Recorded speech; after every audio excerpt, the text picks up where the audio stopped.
좋으신 하나님이 주시는 은총과 또 평화가 성탄절 이 아침 사랑하는 여러분들과 함께 하시기를 빕니다. 하늘에는 영광이 또 땅에는 평화가 가득하기를 소망하게 되는 아침입니다. 길고 길었던 기다림의 여정에 이제 종착역이 되는 성탄절에 우리는 도착했습니다. 대림절은 오다 또 도착하다라고 하는 라틴어의 어두벤투스라고 하는 단어에서 유래되었습니다. 예수 그리스도의 오심을 우리는 기다렸고 또 그분이 이 땅에 도착한 날에 이르렀습니다. 이 땅에 태어난 아기 예수의 탄생으로 말미암아 주어지는 평화가 이 아침 또 세상과 여러분들 가운데 내려앉기를 빕니다. 성탄절 예배를 시작하기 전에 강단 앞에 빛을 상징하는 흰색 초들의 불을 밝히면서 기도하게 됩니다. 우리의 평생의 삶이 이 촛불과 같으면 좋겠다라는 기도였습니다. 대단하고 화려하지는 않더라도 다른 누군가에게 작은 빛이 될 수 있는 삶이면 참 좋겠다 하는 기도를 하게 됐습니다. 오늘 설교를 준비하다가 문철수라고 하는 시인의 아직은이라고 하는 시를 만나게 되었습니다. 그의 시를 기도로 삼고 싶을 만큼 너무 마음에 들었습니다. 여러분과도 나누고 싶은데 한번 들어보시겠어요? 누군가의 허기를 채워주다가 내가 배부르고 누군가의 슬픔을 함께하다가 위로받지, 누군가의 아픔을 다독이다가 내 마음이 환해지고 누군가의 겨울을 준비하다가 따뜻해지네. 세상은 언제나 겨울이어서 가도 가도 외롭고 추운 곳이지만 내 가진 작은 등불을 밝혀 누군가에게 빛이 될 수 있다면 아직은 살만한 세상이어서 함께 살아가고 아직은 훈훈한 사람이 있어 따뜻해지네. 우리의 있음의 의미를 되새기게 하는 시인 것 같습니다. 다른 사람을 바라보는 탐욕스러운 마음을 또 호되게 꾸짖는 것만 같습니다. 나를 위함만이 아니라 우리를 위하는 세상이 평화로운 세상입니다. 평화의 세상은 각자가 아닌 함께라는 마음으로 누군가에게는 빛이 되어주고 힘이 되어주고 따뜻함이 되어주는 헌신을 하는 세상이라 할 수 있습니다. 고요한 이 성탄절 아침, 오늘의 예배가 우리끼리만 자축하는 시간이 아니라 참된 성탄의 의미를 되새기고 주의 오심의 의미를 되새기고 우리의 있음의 목적을 되새겨보는 시간이 되기를 소망합니다. 예수 그리스도께서 온 세상의 죄악을 대신해서 자신을 내어주셨듯이 우리의 존재를 다른 누군가에게 선물로 내어줄 수 있는, 은총으로 내어줄 수 있는 환한 마음, 밝은 마음, 훈훈한 마음을 결단해보는 이 시간이 되기를 축복합니다. 대림절 함께 묵상해 왔던 기다림은 우리에게 참 많은 것을 생각하고 배우게 했습니다. 기왕 기다림으로 시작한 대림절이었으니 성탄절 이 아침도 기다림의 이야기를 나누면 좋겠다 하는 생각이 들었습니다. 예수의 탄생은 우리만 기다린 것이 아니었죠. 많은 믿음의 선조들도 예언에 따라 탄생할 메시아를 기다렸습니다. 그 수많은 사람들 중에서도 유독 간절한 바람으로 메시아를 기다린 사람이 있었는데요. 오늘 주인공이 되는 시므온입니다. 25절과 26절인데요. 저희가 한 번 더 읽어볼까요? 예루살렘에 시므온이라는 사람이 있으니 이 사람은 의롭고 경건하여 이스라엘의 위로를 기다리는 자라. 성령이 그 위에 계시더라. 그가 주의 그리스도를 보기 전에는 죽지 아니하리라 하는 성령의 지시를 받았더니, 누가복음의 저자인 누가는 시므온이 어떤 사람인지를 우리에게 말해 주고 있습니다. 누가가 말하는 시므온은 의로웠습니다. 그리고 경건했죠. 성령이 함께하는 자였습니다. 이것은 구약 성서와는 다르게 신약 성서에만 나타나는 사람에 대한 중요한 평가가 되는 기준입니다. 이후에 말씀을 읽어 가시면서 시므온처럼 또 누가 의롭고 경건하고 성령이 함께하는 자라는 평가를 받고 있는지 찾아보시는 것도 성서를 읽어가는 또 하나의 재미가 될 것 같습니다. 여러분들은 다른 사람들에게 어떤 사람으로 기억되고 평가되고 있는지 생각해 본 적 있으신가요? 말씀을 준비하면서 저 역시도 생각해 보았습니다. 나는 다른 누군가에게 어떤 사람으로 기억되고 평가되고 있을까? 목사인 나는 우리 교우들에게 어떤 목사로 기억되고 평가되고 있을까 생각해 보게 됐습니다. 그러면서 시므온이 참 부러웠습니다. 어떻게 이런 칭찬을 받을 수 있을까? 조금 전에 말했던 시므온을 칭찬했던 이 칭찬의 이유 하나만이라도 나에게 해당되면 좋겠다는 마음도 갖게 되었습니다. 그런데 시므온에 대한 진짜 중요한 소개는 26절입니다. 주의 그리스도를 보기 전에는 죽지 아니하리라. 시므온은 예수 그리스도의 오심을 기다린 사람이었습니다. 그가 메시아를 만나기 전까지는 절대 죽지 않는다라고 하는 성령의 계시를 받은 사람이었습니다. 시므온의 기다림은 그렇게 시작됩니다. 단순한 기다림이 아니었습니다. 굳건한 기다림이었고 확실한 기다림이었습니다. 기다림이라고 해서 다 같은 기다림이 될 수는 없습니다. 성탄절 이 아침에 경험하게 되는 감격의 크기는 아마 기다림의 깊이와 비례할 수밖에 없겠죠. 굳건하고 확실한 기다림으로 주의 오심을 기다린 시므온은 예수를 만나면서 그 누구도 느끼지 못했던 큰 감격과 감동을 느끼게 됩니다. 현대인들은 사회적으로 합의되고 정해진 법률을 근거해서 살아갑니다. 하지만 하나님의 백성이었던 이스라엘은 조금 달랐습니다. 저희가 수요일마다 배우고 있는 십계명을 통해서 그들의 삶이 뭔가 우리와는 달랐음을 우리는 확인해 가고 있죠. 물론 그들 사회에도 사회적으로 합의되어지고 정해진 법률이 있었습니다. 따라야 하는 그런 것들이 물론 있었겠죠. 하지만 그것보다 더 높은 권위를 가지고 있었던 것이 있었는데요. 바로 율법입니다. 하나님의 백성인 이스라엘 백성들의 삶에 가장 큰 영향력을 행사하는 것은 율법이었습니다. 그들의 모든 삶은 율법을 기반으로 또 율법을 중심으로 행해졌습니다. 오늘의 이야기의 배경도 바로 그렇습니다.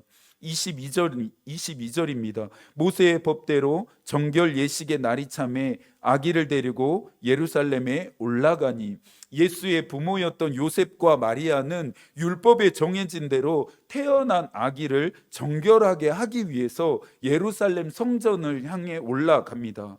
23절입니다. 이는 주의 율법에 쓴 바 첫 해에 처음 난 남자마다 주의 거룩한 자라 하리라 한 대로 아기를 주께 드리고, 이어지는 24절이죠. 또 주의 율법에 말씀하신 대로 산 비둘기 한 쌍이나 혹은 어린 집 비둘기 둘로 제사하려 함이었더라. 이스라엘 백성들은 율법에 따라 아기가 태어나면 정결 예식을 치러야 했습니다. 이 예식을 정확하게 이해하려면 레위기로 돌아가야 하는데요. 레위기 말씀을 저희가 한번 찾아볼까요? 레위기 12장입니다.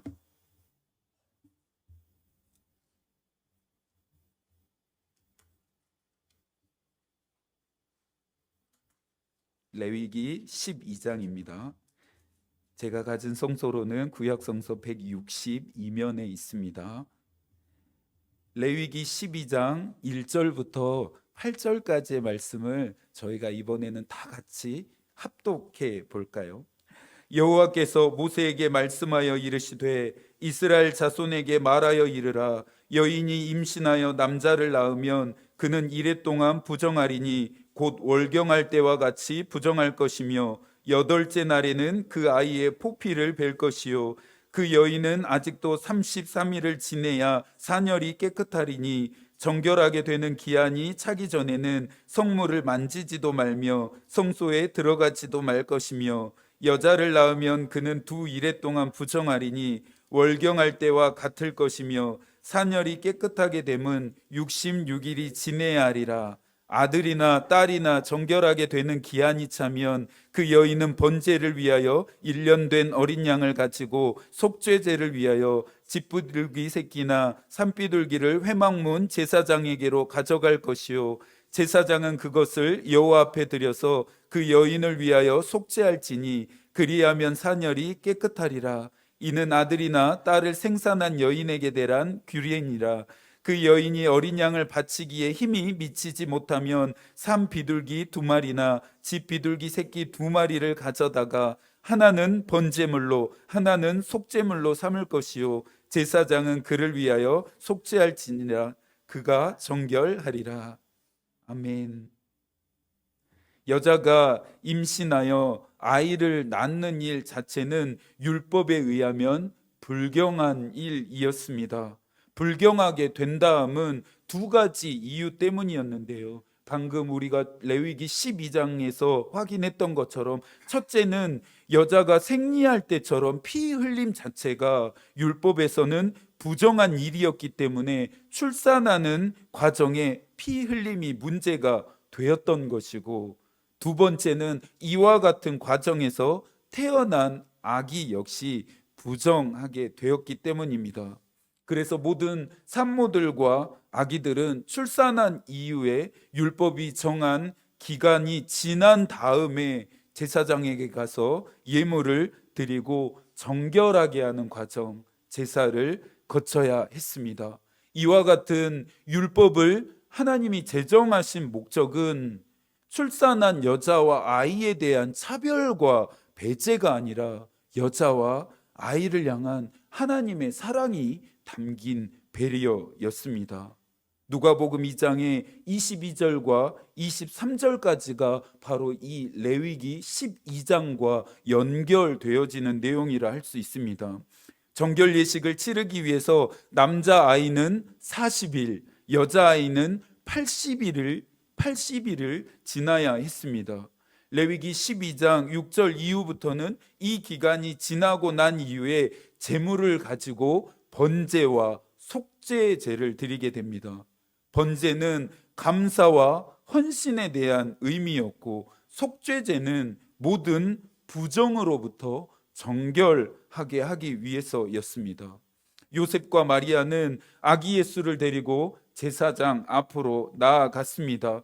태어나신 예수가, 메시아이신 예수가, 하나님의 아들이신 예수가, 또 하나님이신 예수가 결코 부정해서가 아니었습니다. 정결하게 되어질 죄인이어서가 아니었습니다. 이것은 장차 이 세상에 오신 예수 그리스도가 앞으로 하게 되실 일에 대한 증표였고 하실 일에 대한 준비였습니다.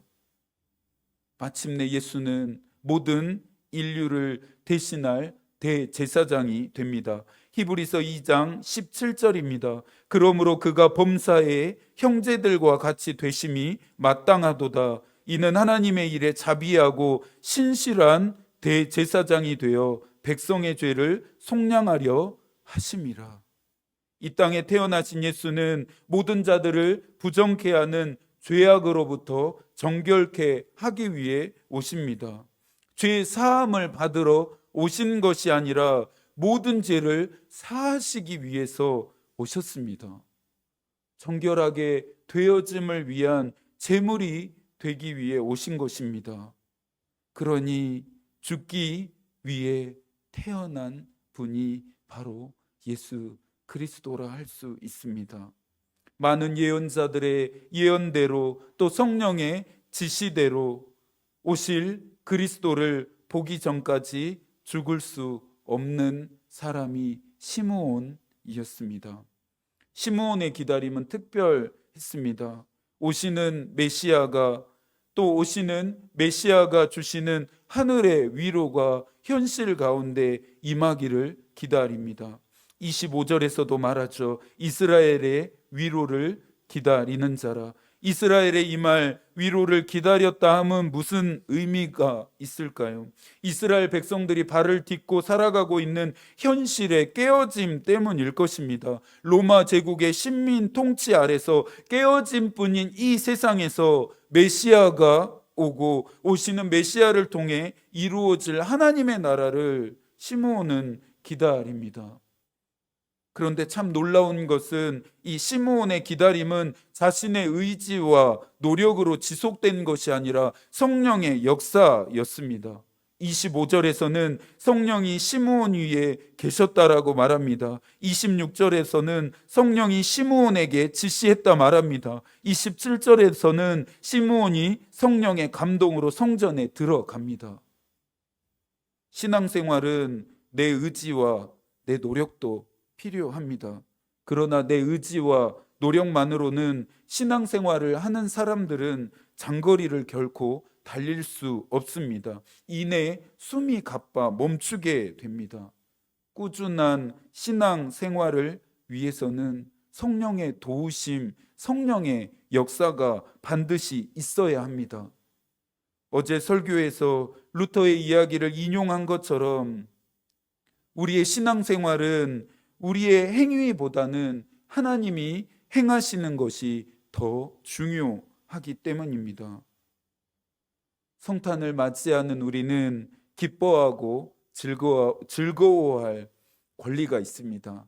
하지만 책임 또한 있음을 잊지 않아야 합니다. 우리가 살아가는 이 세상에도 하늘의 위로가 필요하기 때문입니다. 시므온이 이스라엘의 위로를 기다렸듯이 우리는 이 세상에 위로가 임하기를 기도해야 합니다. 이 세상의 깨어짐은, 우리가 발을 딛고 살아가고 있는 이 현실의 깨어짐은 나와 다른 사람을 친구가 아닌 적으로 간주하면서 미움과 증오와 분노와 혐오와 차별과 배제의 마음 때문에 생겨났습니다. 나누고 베풀고 함께하기보다는 빼앗고 훔치고 움켜쥐려고 하는 마음 때문입니다. 공존이 아닌 경쟁을, 연대가 아닌 외면이 일상화되어 버린 세상을, 또 그 현실을 우리는 살아가고 있기 때문입니다. 내가 살기 위해서라면 다른 사람의 전부까지도 파괴하는 일에 서슴지 않고 개의치 않습니다. 이사야가 말했듯이 모든 사람들이 사자와 이리가 되려고만 합니다. 사자와 이리들만 살아남을 수 있는 그런 세상에서는 그 누구도 안식하지 못합니다. 발을 디딜 수 없을 만큼 빼곡한 탐욕으로 가득 찬 세상에서는 그 누구도 평화를 누릴 수 없습니다. 이 땅에 보냄을 받은 우리는 이 세상에 하나님의 위로를 기다릴 뿐만 아니라 하나님의 위로가 되어주는 존재가 될 수 있어야 합니다. 소두에서도 나누었던 신말처럼 내가 가진 등불을 밝혀서 누군가에게 빛이 되어주는 존재 말입니다. 하나님이 주신 은총을 이 세상에 골고루 나누는 삶 말입니다. 그리스도인들의 꿈은 세상 사람들과는 그 결이 달라야 합니다. 나만 편하고 나만 잘되고 나만 성공하고 나만 호의호식하면 되기를 소망해서는 안 됩니다. 오늘 여러분들이 제출하시는 신년 기도 제목 카드에 그런 기도 제목들로만 빼곡하게 채워져 있지 않기를 바랍니다. 이것은 우리의 창조의 목적에도, 우리를 보내신 목적에도 부합되지 않기 때문입니다. 새롭게 우리에게 허락되어진 이 한 해 우리가 어떤 마음으로 살아가야 할까요? 위로를 기다리는 누군가에게, 평화가 필요한 누군가에게 우리 존재를 선물로, 은총으로 내어줄 수 있는 하나님의 사랑을 실천하는 하게 되는 우리 모두가 되기를 소망합니다. 유대인 신학자였던 헷셀은 악한 상태를 불가피한 것으로 또는 최종적인 것으로 용납하는 것이 악한 행위이다 말합니다. 시므온은 이스라엘의 역사의 악한 상태를 불가피한 것, 최종적인 것이 되도록 용납하지 않았습니다. 메시아이신 예수 그리스도가 오셔서 불가피하고 최종적인 이스라엘 역사의 악한 상태를 종식시키실 것임을 시므온은 믿었고 또 기다렸습니다. 오늘 예수의 탄생이 가슴 벅찬 이유는 우리가 발을 딛고 살아가는 현실 속의 악한 상태와 또 불합리한 모든 것들을 그분이 종식시키실 것임을 우리가 전망하게 되기 때문입니다. 이 땅에 그분이 참된 평화를 주실 것임을 우리가 믿었고 또 기다렸기 때문입니다. 기다림의 대상이 되었던 예수를 만난 시므온은 벅찬 감격과 영광을 경험했습니다. 28절입니다. 시므온이 아기를 안고 하나님을 찬송하여 이르되 30절 내 눈이 주의 구원을 보았사오니. 시므온의 기다림이 끝나는 순간이었습니다. 또한 하나님의 구원의 역사가 시작되는 순간이었습니다. 당시 정결 예식을 위해 성전을 찾아온 부모와 아이들은 한두 명이 아니었겠죠. 시므온은 성령의 지시를 따라 오실 메시아를 만나기 위해 평생 성전 앞에서 기다립니다. 어느 날 시므온은 자신 앞으로 하나님의 나라가 걸어오고 있음을 보게 됩니다. 자신이 기다렸던 메시아이신 예수를 단번에 알아본 것이죠. 예수를 기다린 자만이 그분을 알아볼 수 있습니다. 하늘의 뜻에 자신의 삶을 맞춘 자만이 하늘의 때를 분별하게 됩니다. 기다린 자에게만 하늘의 신비는 열리게 됩니다. 이 순간을 정현종 시인은 소리들이라고 하는 시에서 노래합니다. 숲에서 무슨 소리가 들리는 듯 하였다. 나는 그쪽을 바라보았다. 저쪽에서 무슨 소리가 들리는 듯 하였다. 나는 그쪽을 바라보았다.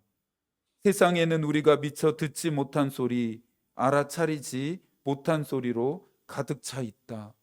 아예 듣지 않거나 들어도 알아차리지 못한 소리들, 그 소리들. 그래도 그쪽을 바라보고 또 바라본다. 시므온은 하늘의 소리를 듣고 그쪽을 바라보고 있습니다. 세상은 듣지 못하고 알아차리지 못한 소리를 시므온은 듣고 있습니다. 소리를 향하니 그쪽을 바라보니 그곳에 자신이 기다렸던 메시아이신 예수가 있었습니다. 이번에는 시므온의 노래입니다. 30절부터 32절까지인데요. 저희가 함께 한 번 더 읽어볼까요?